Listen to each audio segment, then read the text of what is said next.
Amen. No apology for that. God bless y'all. Good job singing.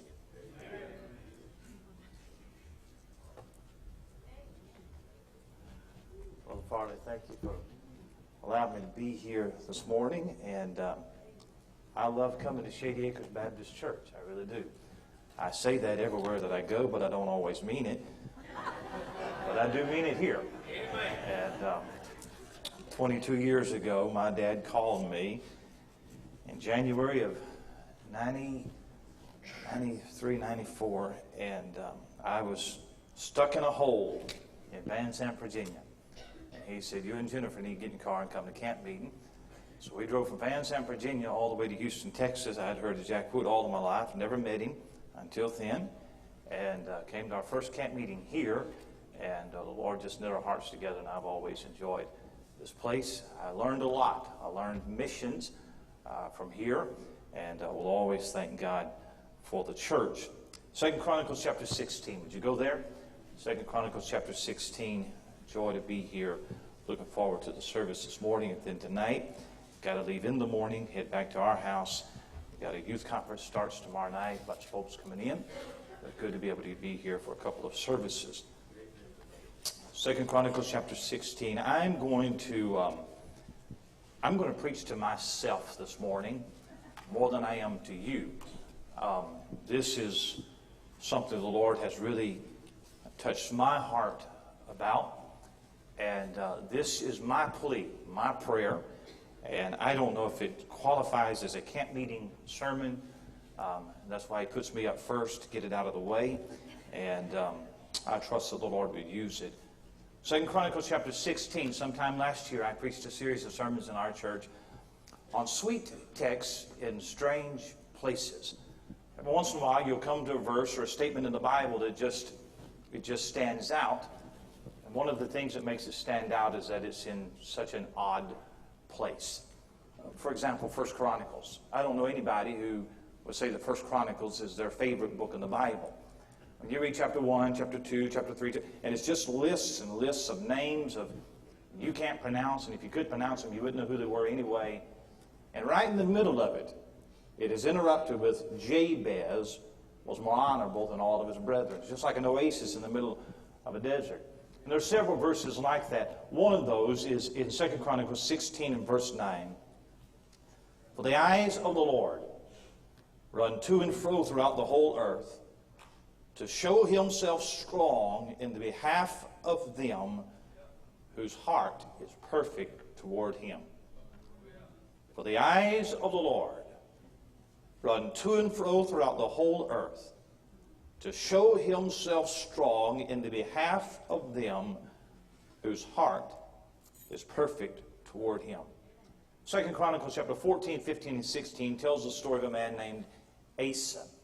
You probably already know that Asa was the third king of the house of Judah.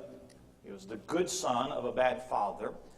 He was Judah's first righteous king, ruled for 41 years, the third longest of any of the kings in either of the house of Israel or Judah.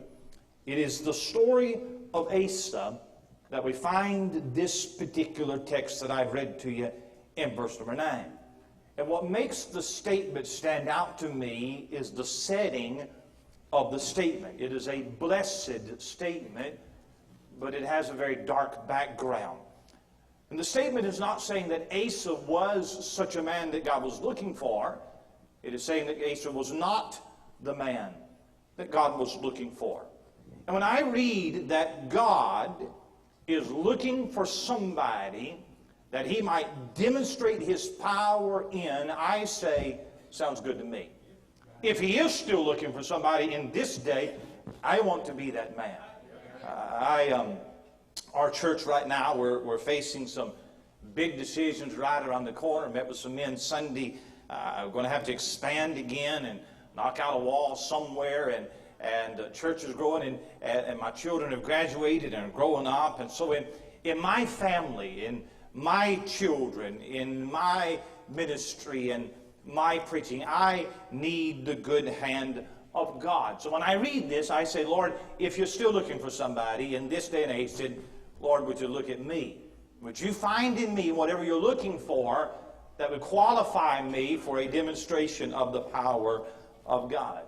Now, when you come to chapter 16, there's a message here, and the message is this: how not to be the man that God is looking for. That's the example of Asa. Well, the story is telling you that something happened in Asa's life, some decisions that he made that caused God to withdraw his hand from his life. So it's not a positive example, it is a negative example. And what I want to do quickly is I want to just go back to chapter 14, and I want to survey the life of Asa, and I want to point out the decision that Asa made that caused God to depart from his life. And the story of Asa can be summed up in 7 words if you want to write them down. Just a quick outline before I get to the message, and I promise you I won't be long. But in chapter 14 you find Asa's piety. Asa's piety. Look at chapter 14 and verse 1. So Abijah slept with his fathers. They buried him in the city of David. And Asa his son reigned in his stead. And in his days the land was quiet 10 years. And Asa did that which was good and right in the eyes of the Lord his God. For he took away the altars of the strange gods in the high places, and brake down the images, and cut down the groves, and commanded Judah to seek the Lord God of their fathers, and to do the law and the commandment. He took away out of all the cities of Judah the high places and the images, and the kingdom was quiet before him. Asa was the kind of king that we wish we had for president. Now, I know that we have a president who thinks he's king, but I'm talking about we wish that we had a president who was like the king that Asa was. If Asa were our president, he would probably abolish pornography. He would end abortion. He would be against gay marriages. What Asa did is he led the nation into spiritual revival, or at least national reform. And what's remarkable about it is that he stands against some things that his father stood for. He is correcting what his father allowed. Chapter number 15 is where you read about the reforms that Asa put in place. God gave him a military victory, and a prophet named Azariah came to him and said that it was God that gave you the victory. It wasn't you, but it was God's power. So Asa responded by calling the whole nation into spiritual and moral reform. Chapter 15 describes that. If you look in verse number 2, middle of the verse, here's what the prophet said: the Lord is with you while ye be with him. And if ye seek him, he will be found of you. But if ye forsake him, he will forsake you. Look at verse number 4, the last statement. It says that Asa sought him, and he was found of them. Look at verse number 9, last statement. When they saw that the Lord his God was with him, that is with Asa. Verse number 15. All Judah rejoiced at the oath, for they had sworn with all their hearts, sought him with their whole desire, and he was found of them. In fact, while you're there, just look at verse number 16. Here's just one thing that this king did in his reforms. Also concerning Maacah, the mother of Asa the king, he removed her from being queen because she had made an idol in a grove. Asa cut down her idol, stamped it, burned it at the brook Kidron. Some commentators think that Maacah was the grandmother, the mother. I don't really care right now, but I want to tell you something. She was an idolater, and Asa kicked her out of the palace, removed the title from being queen. You got to be pretty serious about this thing to kick your mama out of the house. That's the kind of man that Asa was. Asa's piety. The second word that surveys his life is Asa's power. Go back to chapter 14. And I won't read the verses for sake of time, but verse 6 through 15 records a major battle in history. The Ethiopian king brought 1,000,000 men up against Asa. It was the first 1,000,000-man march in history. And Asa's got 580,000 men. The odds are 2-1 against him. God smote the Ethiopians. They chased them all the way back to the border of the Philistines, recovered great spoil from the battle. And I think that Asa probably, I'll have to check it, faced the largest army of any man in Old Testament history, and defeated them so greatly that the Ethiopians never recovered from it. He was a powerful king. So you have Asa's piety, Asa's power. That brought about Asa's peace in chapter 15 and verse number 10. So they gathered themselves together at Jerusalem in the 3rd month, in the 15th year of the reign of Asa. Go down to verse number 19. There was no more war until the 35th year of the reign of Asa. So there's spiritual renewal in the 15th year. There's no war till the 35th year. If my math is right, that is 20 years of peace and blessing. That's what marks Asa's reign. Now I wish that the story of Asa ended where chapter 15 ended. I wish, for his sake, chapter 16 had never been written. Because if it ended in chapter 15 and verse 19, he goes down in history as one of the greatest kings in Judah, right up there with Hezekiah and Uzziah and the others. But the tragedy of his life is that he started well and he finished weak. Chapter 16 tells you the story of 3 kings. Stay with me. Asa, of course, is the king of Judah. That's the southern kingdom. Baasha is the king of Israel. That's the northern kingdom. And then there's a guy named Ben-Hadad. He's the king of Syria. And chapter 16 starts with Baasha. That's the northern kingdom. He is worried because so many of his people are moving down south. I can understand that, moving from the north to the south. That's what's happening. Baasha has come to power by murdering the king before him. He's a wicked man. He is a weak man. The northern kingdom is falling apart. God's blessing the southern kingdom because of Asa's decisions. And so people are starting to migrate down. Well, Baasha's worried about that, and he wants to stop the flow of migration. So what he does is he comes on the border of the northern and the southern kingdom. There's a town called Reign there, and he builds a garrison, a fort there, and basically it's a blockade to keep any of his people from coming down south. Well, Asa saw this as a threat. He saw this as a declaration of war. And so what he's going to do is he's going to go to war against Baasha, which should not be a problem. Because up to this point, God's been on his side. He's in the right. Baasha is a weak and a wicked king. So what happens in chapter 16 should be a repeat of what happened in chapter 14. So Asa came up with a plan. That's the 4th word. Here's his plan in verse number 2 of chapter 16.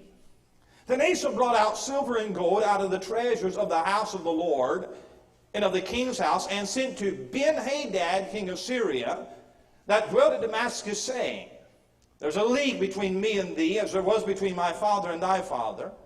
Behold, I have sent thee silver and gold. Go, break thy league with Baasha, king of Israel, that he may depart from me. Ben-Hadad hearkened unto King Asa, sent the captains of his armies against the cities of Israel, that's northern kingdom, and he smote, and the cities that he smote are on the northern end, the top end of the northern kingdom. Verse 5, it came to pass when Baasha heard it, that he left off building of Ramah, let his work cease. Then Asa the king took all Judah. They carried away the stones of Ramah, the timber thereof, wherewith Baasha was building, and he built therewith Geba and Mizpah. So here is his plan. He goes to Ben-Hadad, king of Syria. Ben-Hadad is a pagan man. And he bribes him with treasures from the temple. What I want you to do is I want you to take your mercenary army, and I want you to take care of the problem that God should be taking care of for me. God could take care of this, but I'm going to rely on you instead. Ben-Hadad, by the way, was in league with Baasha. He double-crosses him. He goes to the top of the kingdom, starts attacking cities. Baasha hears about it. He has to leave his work in Ramah, and he has to go back to the northern part of his kingdom to defend the northern border. When he does, then Asa comes in behind him to Ramah and just destroys everything that he was going to do, and essentially ended the threat. Now here's what I want you to notice this morning. The plan worked. Went exactly as he planned it. But just because the plan worked doesn't mean that it was right. Brethren, in our ministry, let's not become pragmatists. He turns to the help of a pagan king when he should have turned to the help of a powerful God. That's his plan. Now, when you come up with a plan like that in your ministry, there's going to be problems. And that's the 5th word, Asa's problems. For the 2nd time in his life, there is a prophet in verse 7 named Hagane that comes to him. Asa responded well to a prophet 20 years prior. Now this prophet comes to him with a different kind of message. Asa thought his problem was when Baasha turned against him, but his bigger problem is when God turns against him. And here's what Hagane said in verse number 7. He says, because thou hast relied on the king of Syria, and not relied on the Lord thy God, therefore is the host of the king of Syria escaped out of thine hand. Were not the Ethiopians and the Lubans a huge host, with very many chariots and horsemen? Yet, because thou didst rely on the Lord, he delivered them into thine hand. Hagane comes to Asa and says, listen, you messed up. Whereas time before, you relied upon God. He was your help in time of trouble. But now, you've taken matters into your own hand. You didn't pray. You didn't seek the face of the Lord. You didn't ask for his wisdom. You have relied upon the help of a pagan king. Fleshly methods, that's going to produce some problems in your life. One of the problems is the Syrians are escaped out of your hand. Up to this time, Judah had never had problems with Syria before, but now Syria is emboldened by their victory, by their show of strength, and they become an enemy instead of an ally. Another problem you're going to have is the 20-year peace is shattered. Look at the last statement of verse number 9. Therefore, from henceforth, from now on, you're going to have wars. You've enjoyed 20 years of peace and blessing. That's all gone. Now it's going to be war after war. And your third problem is you're going to have to fight them alone. Remember all of those times in chapter 15 where you sought God and it was found of you, where you didn't seek God. Now he's not going to be found of you. Asa's got some problems now. In verse number 10, you find Asa's pride. Then Asa was wroth with the seer and put him in a prison house, for he was in a rage with him because of this thing. And Asa oppressed some of the people the same time. He had responded well to the message of Azariah, but now when the message of judgment comes, he doesn't respond well. One of the strongest indicators of the heart is how a person receives rebuke. And something has turned in this man. He has become a very bitter and oppressive king, and his pride will not allow him to see the error of his ways and seek the forgiveness of God. Asa's pride. The seventh word is Asa's punishment. It's in verse 12. And Asa in the 39th year of his reign was diseased in his feet, until his disease was exceeding great. Yet in his disease he sought not to the Lord, but to the physicians. He is stricken with a foot disease of some kind for 2 years. He was probably bedridden, and he died a broken and a bitter man. It is the story of a king who started out well, but he finished weak. Now that's a sad story. There are so many preaching points and so many things that we could stop and say, but right in the middle of that tragic story, here's what we read. For the eyes of the Lord run to and fro throughout the whole earth, to show himself strong in the behalf of them whose heart is perfect toward him. What a beautiful statement. It speaks to my heart, but it is said in such an ugly scene. It is an encouragement to me, but the prophet did not speak it as an encouragement. He spoke it as a rebuke. Asa's not hearing this as confirmation that you're the man God's looking for. He is hearing this as confirmation that you're not the man that God is looking for. I don't know what's in your life. I don't know the circumstances that you're in. I don't know the ministry you're involved in. I don't know the weight of responsibility on your shoulders. But I believe that God is still looking for a church. God is still looking for a man. God is still looking for a woman. God is still looking for a ministry that he can show himself strong to, somebody that he can work manly on their behalf. He has done it for Asa in the past, but no more for Asa. And I want to be that man. I want God to show himself strong on the behalf. I need the power of God in my preaching, and I need the wisdom of God in pastoring a church and running a ministry, and I need the touch of God in my home and directing my children at this crucial time. I want to be the man that God's looking for. But then I read the statement, the qualification, whose heart is perfect toward him, and my heart sinks. Does that mean that I have to have a heart that never devises sin, that never thinks of evil, that never wavers in faith, that never has any worldly aspiration? I hope not, because my heart's not that perfect. I have to confess to you that I've got a weak heart. And the secret to the statement, I think, is found in the example of Asa. Ananias telling Asa that your heart is not perfect toward God. He is looking for someone who does not have the heart that you have. If you go back to chapter 14 and verse 11, it gives you insight into his heart of old. Asa cried unto the Lord his God and said, Lord, it is nothing with thee to help, whether with many or with them that have no power to help. Help us. Here's his heart. O Lord our God, for we rest on thee, and in thy name we go against this multitude. O Lord, thou art our God. Let not man prevail against thee. Here's a heart that is relying heavily on God. He realizes that he's helpless against the enemy and he needs divine assistance. So he calls out for God to help him and needs the hand of God on his behalf. But in chapter 16, he doesn't do that. He doesn't pray. He doesn't seek the hand of God. I'm big enough. I'm powerful enough. I've been king long enough. God, you sit on the sidelines. I'll call you if I need you. But in this one, I've got it in my hand. The sin of Asa is the sin of self-sufficiency. We can say that it was rooted in pride, but it manifests itself in the attitude that I can do this on its own. Please understand, Asa never descended into idolatry. Asa didn't marry 14 wives like his father did. He just quit trusting God. He turned to fleshly methods instead of turning to God. I've got a number of young preachers in my church, preacher boys, and every once in a while, one of them will say they're called to preach. It just seems like they've got everything that they need, all of the tools in their tool bag already. Natural but great personality and just attracts people to them, and funny and natural gift of gab. And I've noticed that with those guys that they have a tendency to lean upon their natural abilities instead of God's power. And they're the kind that can wing it. And I don't really have to study that lot. Don't really need to pray that much, because really I can just get up and I can just fly by the seat of my breeches. And I tell my guys that natural ability is a curse to the ministry. That the best thing God can do is let you fall flat on your face and make an absolute fool out of yourself. That'll drive you to your knees and say, God, I don't have the power within me to do this. I don't really want to rely on natural power. I want to rely on supernatural power.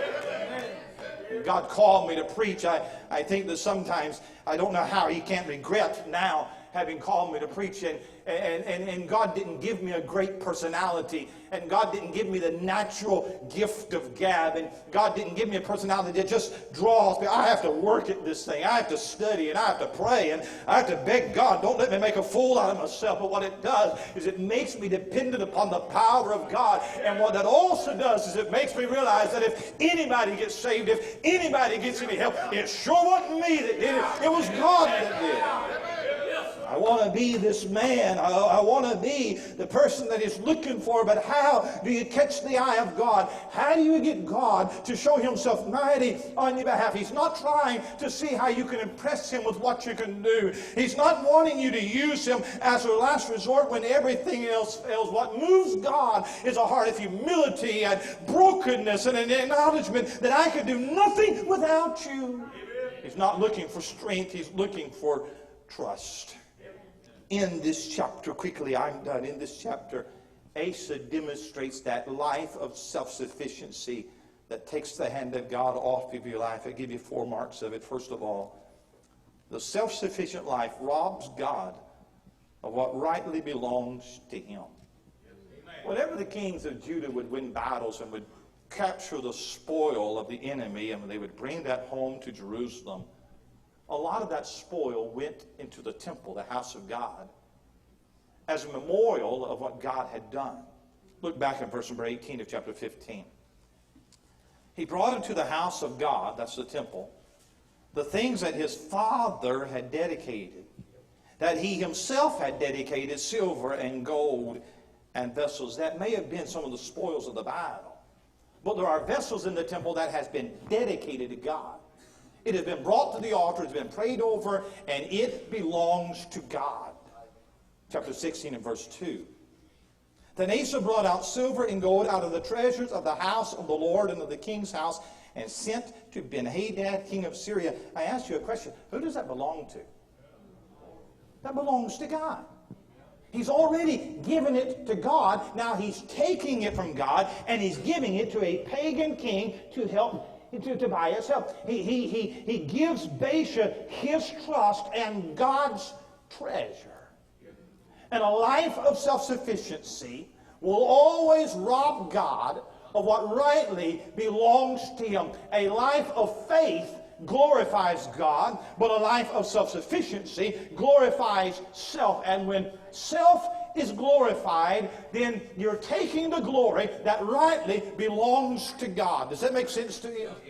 Isaiah 42, verse number 8, I am the Lord, that is my name, and my glory will I not give to another. Verse number 11, for mine own sake, even for mine own sake will I do it, for how should my name be polluted, and I will not give my glory to another. Robs God of what rightly belongs to Him. Secondly, the self-sufficient life restricts victory to partial conquest. Verse 7.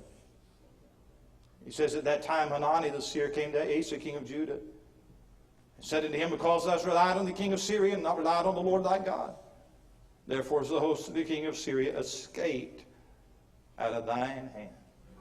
Asa's so smug. He's justified. He's rationalized it all in his mind. Hagane comes to him, and Hagane obviously is not too happy. And Asa says, Hagane, let me just stop you. What you don't understand is that the plan worked.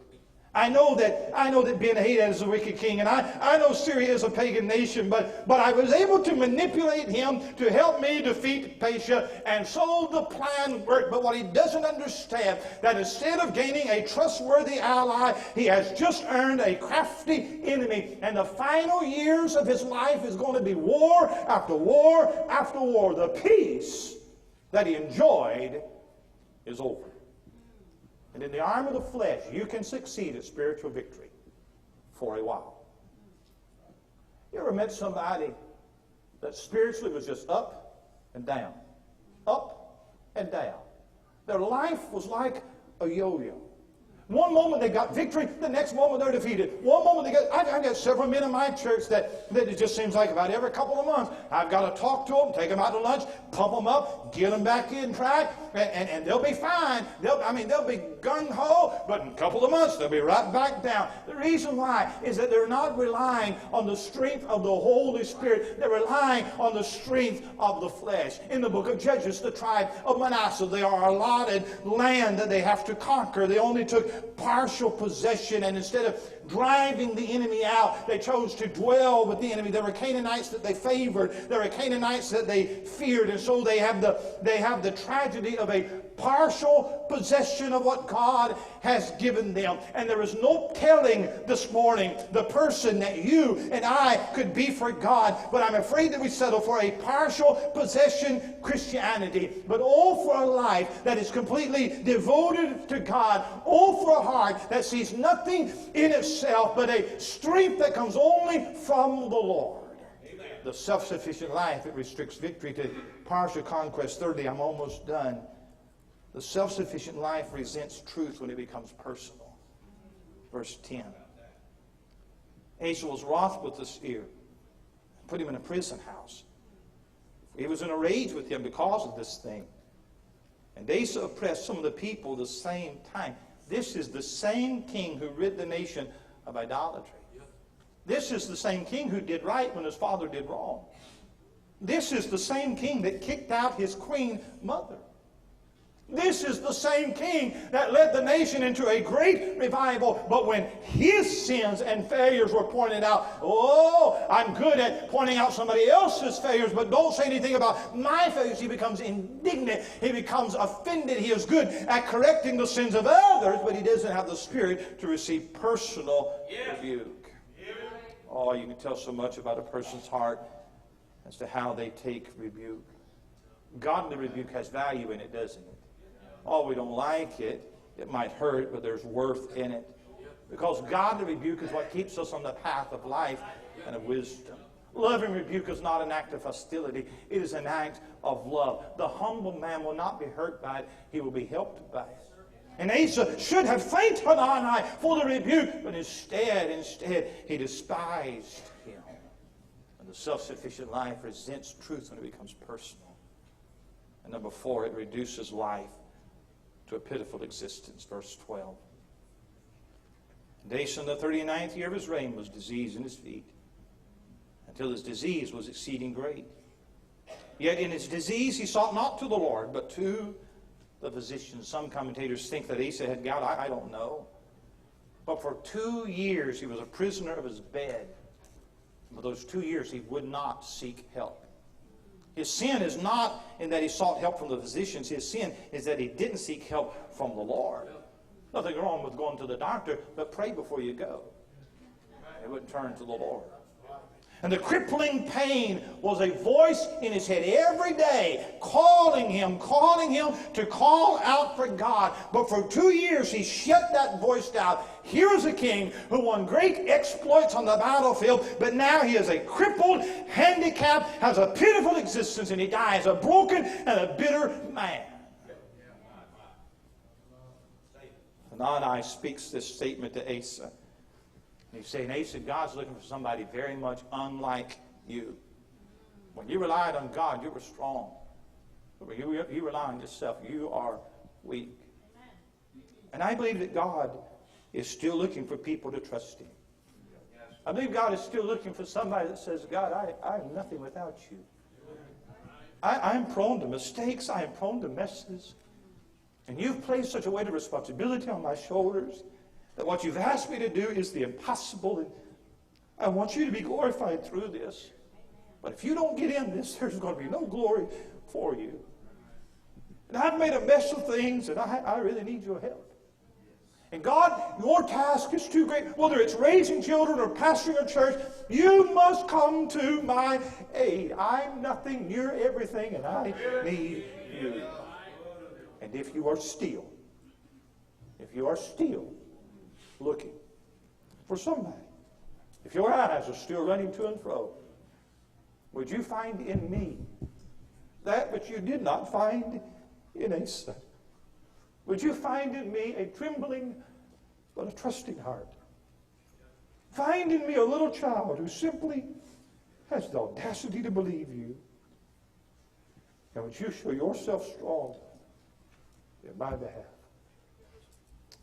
Our Heavenly Father, preach this to me this morning. You know my heart. You know where I'm at.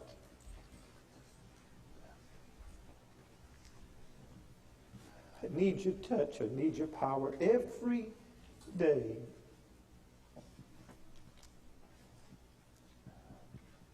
If you're looking, if you're still looking, Lord, would you look at me?